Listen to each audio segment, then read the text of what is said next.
Mamma mia! Welcome to That's Good Sports.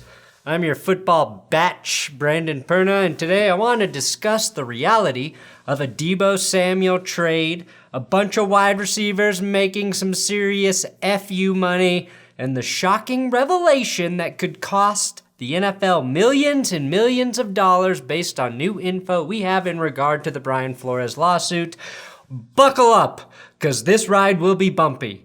And as your driver, I have to admit I've already had a few. All that on That's Good Sports.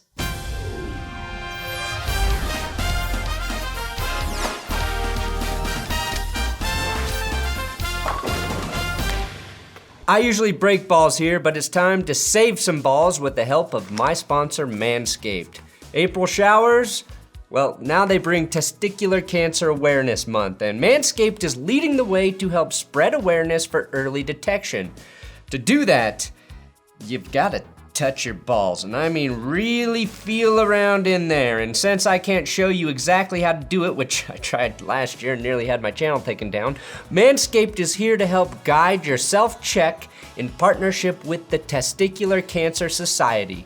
All you got to do is visit manscaped.com/TCS to learn how to check yourself or donate to TCS.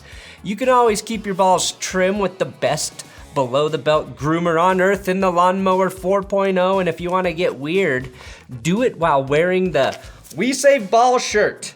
Just the shirt and your naked bottom in the lawnmower. And once you've checked your balls, trimmed your balls, give them a shine with the Crop Mop Ball Wipes. Use my link below, manscaped.com/goodsports, and wipe 20% off your order, and you'll always get that free shipping. Check your balls now. Ding dong.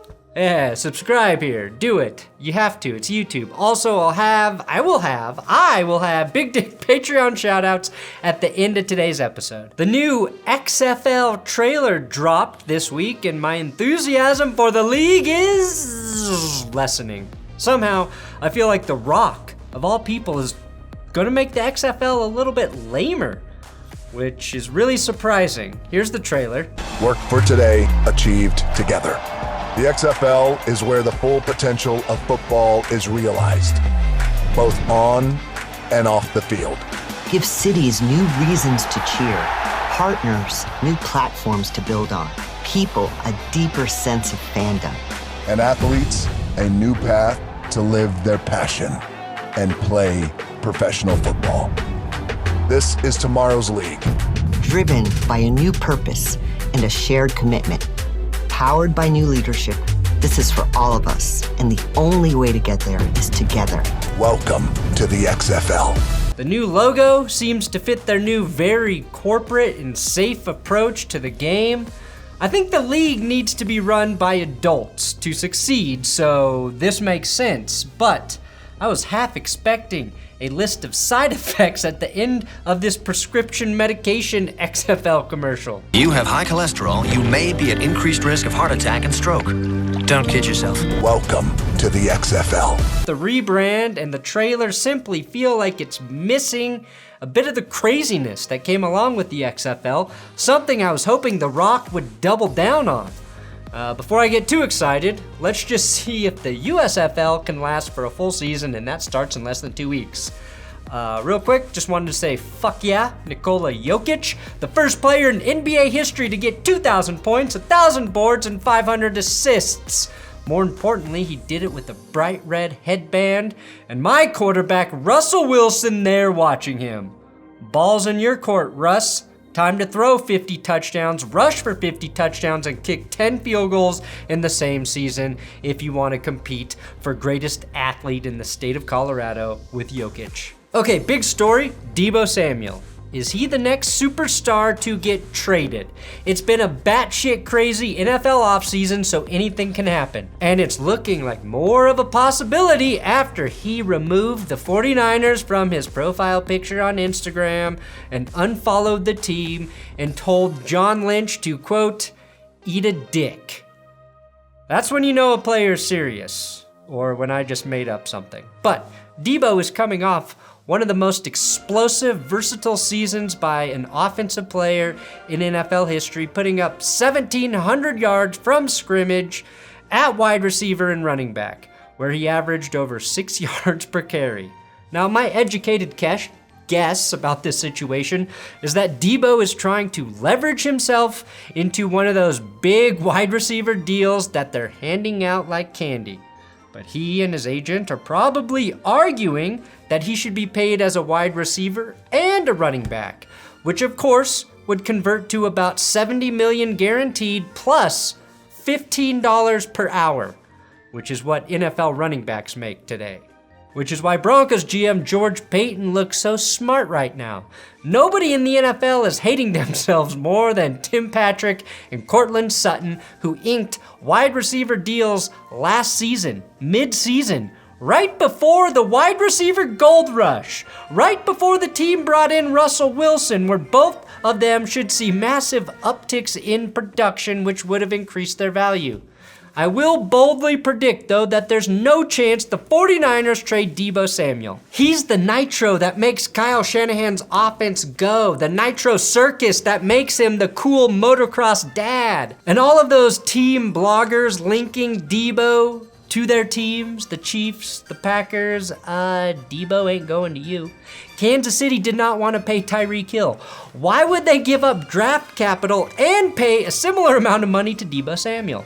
The 49ers are in a shit cap spot at the moment, but that's because Jimmy G accounts for $26 million in cap space. They will cut Jimmy before they lose Deebo, and while Deebo may be making a full court press for a new contract right now, he probably won't get paid until after the draft, when Jimmy G is either dealt or restructured or released. There's time there, but Deebo's staying. Now, safety. Kareem Jackson will be back with the Denver Broncos on a one-year deal worth up to $5 million. K-Jax is one of the more underrated safeties in the league, in my opinion, and I love the depth this provides for Denver at the position with Justin Simmons and the up-and-coming Caden Stearns. Denver can now start Kareem or just use him as more of a role player, and they don't have to reach for a safety in the draft or even take one altogether. Basically, this buys him another year to figure out that position. Stefon Diggs is staying in Buffalo. The All-Pro wide receiver signed a 4-year, $96 million deal to become a made man for the Bills Mafia. There was a little bit of back and forth on the actual terms, but according to ESPN, Diggs' contract puts him somewhere at $70 million guaranteed, which is more than Devontae Adams and slightly less than Tyreek Hill.